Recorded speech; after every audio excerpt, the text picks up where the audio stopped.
हम लोग क्या करते, इसका अर्थ है हम लोगों का आश्रय क्या होता है। नाम रूप लीला यही तो भगवान आश्रय है कि नहीं। किसका आश्रय लेते, क्या कहते, क्या सुनते, और भगवत भागवत चर्चा के अभाव में हमारा जीवन कैसा होता है, इसके बारे में बहुत विचार करने की आवश्यकता नहीं है। जो सत्संग से विमुख प्राणी हैं, धर्म से हीन, सदाचार से हीन, कुमार्ग में पड़े हुए, भगवत भागवत चर्चा सत्संग से शून्य जो प्राणी हैं, उनका जीवन देख लो, और जो इसमें लगे हुए हैं उनका जीवन देख लो, हमारा जीवन कैसा होता है। हाँ, इसलिए भगवान ने सगुण स्वरूप में प्रकट होकर लीला करके हमारे ऊपर कृपा की है। इसलिए भगवान आप खरारी हैं। खरारी की चर्चा भी हमने की थी कि खर दैत्य है, और उस खर दैत्य का वध करने के कारण राम जी का नाम खरारी है।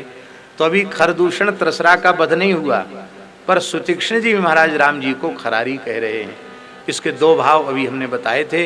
एक तो ये कि वो ऋषि हैं, ऋषियों का ज्ञान अबाधित होता है, वे अपनी ऋतंभरा प्रज्ञा से अतीत कल्प में भगवान श्री राम का जो अवतार हो चुका है, उसमें जो भगवान ने खर दैत्य का वध किया, भगवान का नाम खरारी पड़ा, ये रहस्य वो जानते हैं। अथवा अभी भगवान खर दैत्य का वध करने वाले हैं, इस चरित्र को भी वे जानते हैं, इसलिए खरारी कहा। अथवा वो कह रहे हैं महाराज ये खर नाम का दुष्ट दैत्य और असुर इतना भयंकर है, ये महात्माओं को शांति से भजन नहीं करने देता, आप इसको समाप्त कर दीजिए। खरारी कहकर मानो उस खर के नाश के लिए भगवान को प्रेरित कर रहे हैं। अथवा ऐसा समझो कि वे कह रहे हैं कि भगवान ये हृदय रूपी चित्रकूट है, हृदय रूपी दंडकारण्य है, और ये शापित बन के जैसा है, कंटका कीर्ण है, और इसमें ऋषि मुनि बेचारे भजन कैसे करें, क्योंकि खर नाम का जो असुर है, ये खर और कोई दूसरा नहीं। विनय पत्रिका का उद्धरण देकर दास ने कहा था दंभ खर, दंभ को ही तुलसीदास जी ने खर कहा, और ये तप रूपी कानन को जलाकर भस्म कर देता है दंभ रूपी गधा। ये खर इसको क्यों कहा, गधे की एक प्रकृति होती है, गधे को हरा भरा अच्छा नहीं लगता। वर्षा काल में गधा दुर्बल हो जाता, गर्दभ दुर्बल हो जाती। क्यों? उनको चारों ओर हरियाली दिखाई पड़ती है, उनको लगता है कि अरे हमने क्या चरा, चरा ही नहीं कुछ भी, इतना सब हरा भरा है, बाकी है क्या चरा हमने। और वैशाख मास में वो बड़े प्रसन्न होते हैं, इसलिए गधे का एक नाम है वैशाख नंदन। चरते चरते देखता है अरे आगे तक सब चर दिया हमने, फिर पीछे मुड़ के देखता अरे सब चर लिया हमने, फिर खुशी में हेंचू हेंचू करके नाचने लग जाता है।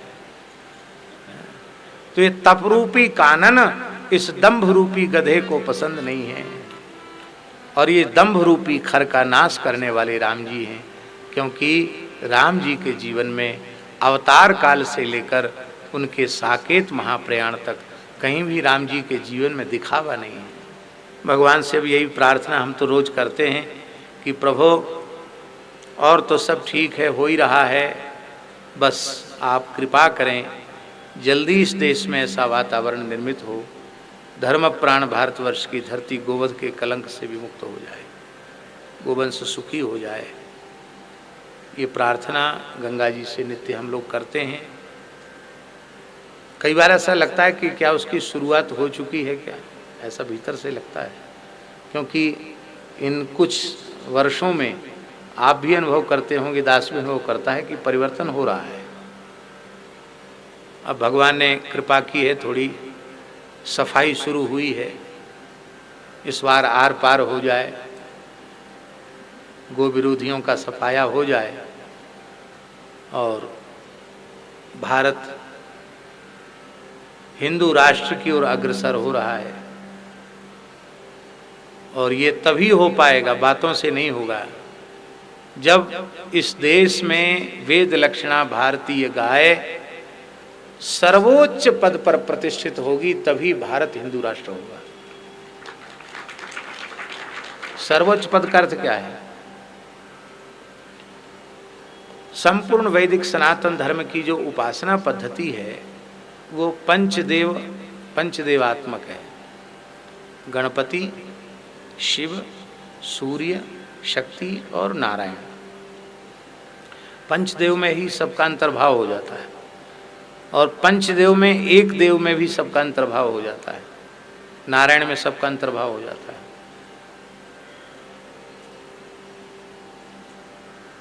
पर जब हम भगवान व्यास की वाणी का आश्रय लेकर चिंतन करते हैं तो पंचदेवों की भी आराध्या उपास्या गाय सिद्ध होती है। और पंचदेव को एक भगवान रामकृष्ण नारायण में यदि प्रतिष्ठित कर दें तो भगवान यदि कोई इस ब्रह्मांड में है तो उसका नाम केवल गाय है। ये भगवान की भी भगवान। इस रूप में जब तक इस देश में गाय प्रतिष्ठित नहीं होगी तब तक बातों से भले ही हिंदू राष्ट्र बन जाए, यथार्थ में हिंदू राष्ट्र नहीं बनेगा।